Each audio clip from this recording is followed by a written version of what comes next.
Hello everybody, welcome back again to my YouTube channel. My name is Kevin Saili. Pada YouTube channel ini teman-teman akan menemukan informasi menarik seputar cryptocurrency. So if you dari cryptocurrency, make sure kalian subscribe channel ini teman-teman. Welcome back again. Untuk update kali ini kita bakal memberikan update ya terkait dengan fundamental information ya. Sebenarnya lebih ke pre-analysis before Jerome Powell speaks malam hari ini. Jadi kita akan mencoba bisa dibilang ya sedikit memberikan insight lah ya dari pandangan saya pribadi terkait dengan bagaimana sih sebenarnya kondisi kita untuk melihat market crypto saat ini. Apakah market crypto sebetulnya udah siap, benar-benar siap untuk kembali bullish? Apakah dengan segala upaya dari naik Bukele, dari mungkin beberapa informasi-informasi good news itu sudah cukup untuk mengangkat harga Bitcoin? Atau kita masih perlu lebih banyak hal lagi ya, atau konfirmasi lagi untuk kita memastikan bahwa Bitcoin ini memang benar-benar sudah mulai bottom. Alright, so tanpa perpanjang lebar, saya pengen remind dulu bahwa sekitar 52 menit dari sekarang saya bikin video, which means sekarang jam 12 lewat 7 menit itu akan ada speak dari the Federal Reserve Fed Chair ya, atau the Federal Reserve Chairman, yaitu Jerome Powell. Dia akan menyampaikan mungkin beberapa hal terkait dengan situasi dan kondisi daripada inflation rate yang dirilis beberapa lebih tepatnya minggu lalu ya. Jadi kalau teman-teman ingat, minggu lalu itu udah rilis inflation rate ya. Jadi kalau kita ganti tanggalnya ya, mungkin di sekitaran tanggal segini sampai segini, kita coba lihat pada pekan lalu itu inflation rate sudah dirilis. Wait a second, this one ya, dari 8,5% diekspektasi turun menjadi 8,1%. Tentu saja dengan pertimbangan dari kebijakan-kebijakan yang sudah diambil oleh the Federal Reserve atau FOMC. But ternyata belum cukup teman-teman ya. Belum cukup karena akhirnya rilis data inflasinya masih 8,3%. Lantas apa yang akan menyebabkan hal ini berimbas pada speech-nya Jerome Powell hari ini?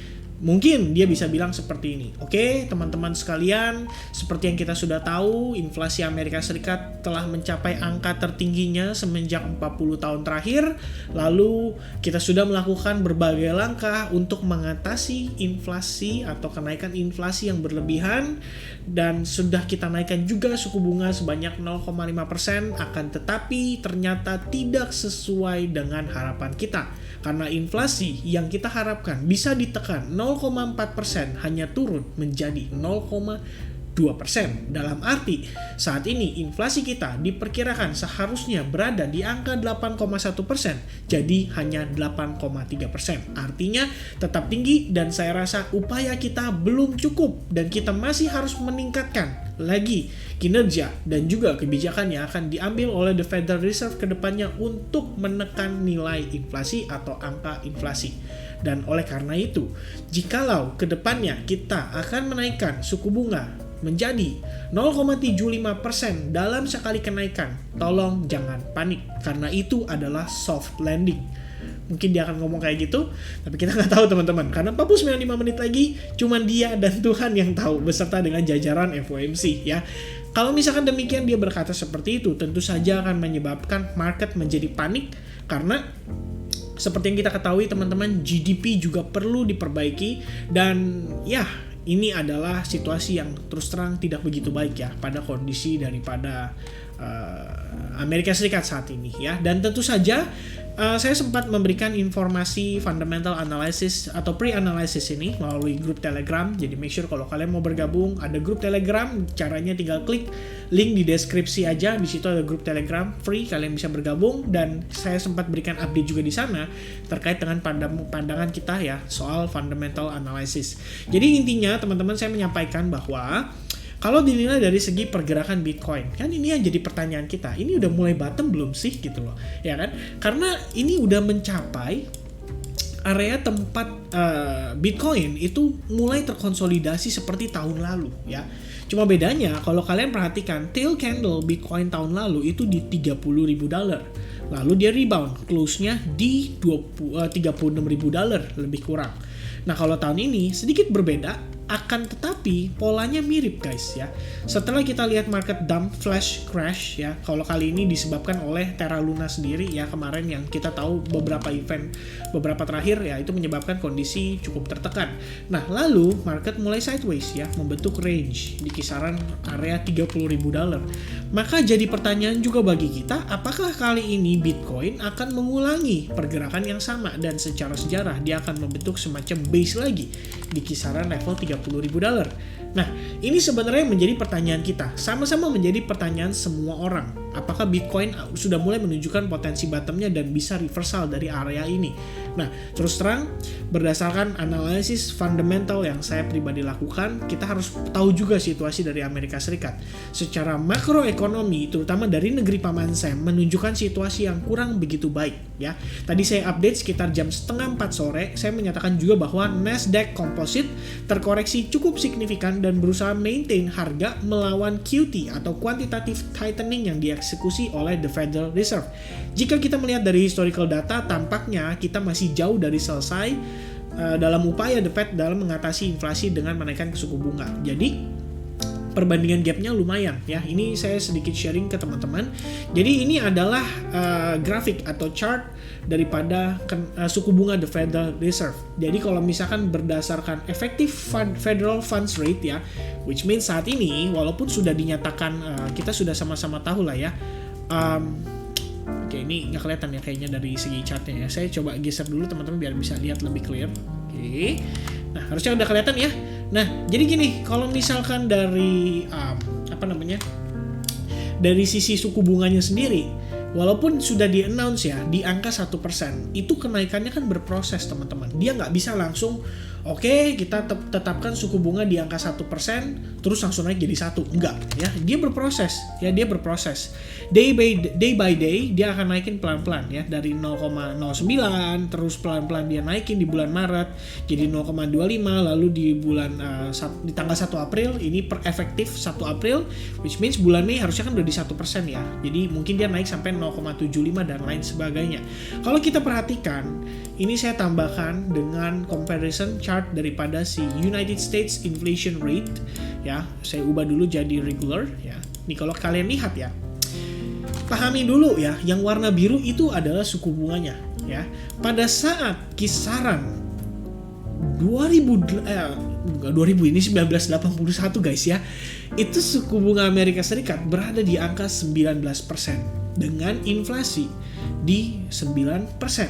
Lalu beriringan turun ya, dia turunin suku bunga, inflasinya juga turun sampai akhirnya inflasi terendah bagi Amerika ya pada saat kita berbicara dalam 40 tahun terakhir lah ya, itu berada di angka 1% dengan suku bunga pada saat itu di 6% atau 7%. Yang menarik adalah sekarang itu inflasinya di atas ya, posisinya terbalik. Jadi sebelumnya inflasinya itu di bawah, sekarang inflasinya itu di atas. Sementara suku bunga yang baru dieksekusi sama the Federal Reserve so far itu baru 1%. Kebayang gak sih teman-teman berapa kenaikan persentase yang dibutuhkan sama the Federal Reserve untuk bisa menurunkan nilai inflasi, tapi di saat yang bersamaan juga bukan di saat yang bersamaan sih. Memang untuk dia menurunkan ini ya dia harus naikkan ini supaya dia bisa ketemu indeksnya di tengah. Kan begitu kira-kira gambarannya. Dan oleh karena itu, ini yang menjadi pertimbangan saya juga bahwa situasi daripada the Fed saat ini itu belum bisa dikatakan cukup baik, cukup positif. Terutama situasi daripada Amerika Serikat ya. Kita lihat juga dari kondisi Nasdaq. Nasdaq ini adalah indeks saham Amerika Serikat. Nasdaq Composite ya, kalau kalian mau search itu ada di TradingView, kalian bisa lihat juga. Simpelnya, sederhananya, saya cuman pengen tanya pendapat pandangan teman-teman. Ini kalau secara tren, bener nggak sih kalau saya bilang tren ini sudah patah ya? Selain trennya patah, didukung juga dengan kondisi yang tidak terlalu baik dari kondisi makroekonominya ya. Kalau misalnya ada kenaikan suku bunga, secara logika financial institutions itu kemungkinan akan cash out stok mereka ya, cash out stok mereka. Begitu pula dengan aset cryptocurrency yaitu Bitcoin ya. Yang di sini saya sampaikan ya, Lalu apa dampaknya terhadap Bitcoin? Dengan tekanan yang masih akan berlanjut pada Nasdaq, tentu bisa memberikan dampak juga pada BTC. Dengan mengetahui bahwa Nasdaq, US Tech Stocks ya, dan BTC memiliki korelasi positif. Artinya, kecenderungan BTC juga akan berlanjut koreksi. Dan oleh karena itu, beberapa hari terakhir kita lihat ya, tekanan sellers itu masuknya pada saat sesi perdagangan New York, apalagi menjelang closing. Sayangnya, investor yang kita harapkan bisa membantu pump untuk Bitcoin, ya, untuk nge-pump, adalah investor yang sama juga guys, yang memiliki kemungkinan cashing out dari aset BTC-nya, yaitu para financial institutions yang mendapatkan benefit pasca quantitative easing di 2020 atau pada saat cetak duit pada kala itu ya.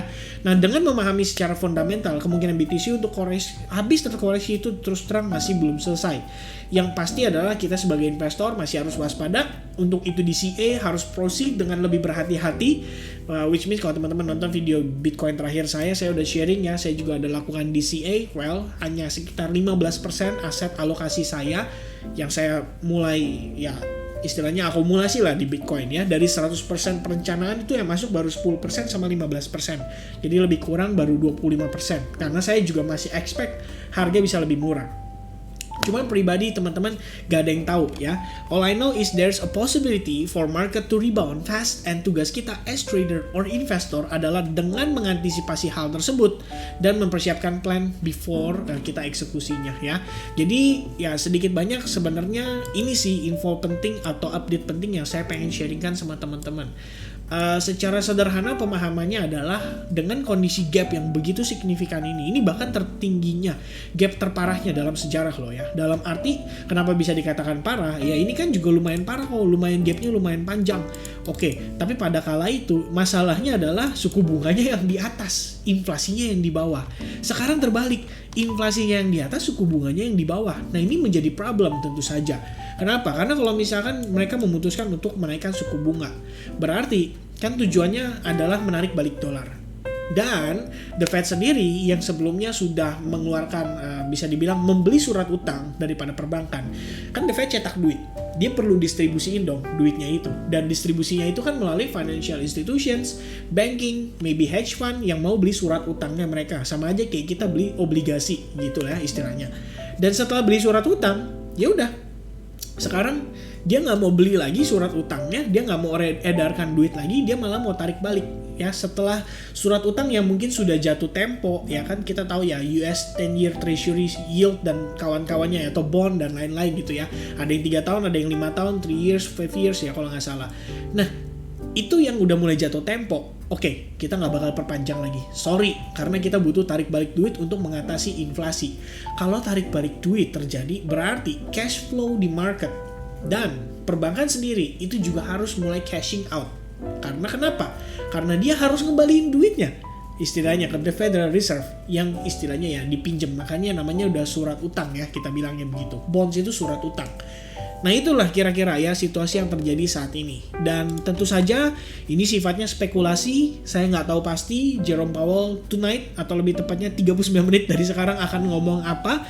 But yang pasti guys, saya katakan dulu setidaknya dari indikator yang tadi saya sharingkan tentang selisih gap antara suku bunga The Fed dengan inflasi itu masih jauh sekali. Dan oleh karena itu The Fed sebisa mungkin harus menutup gap itu ya.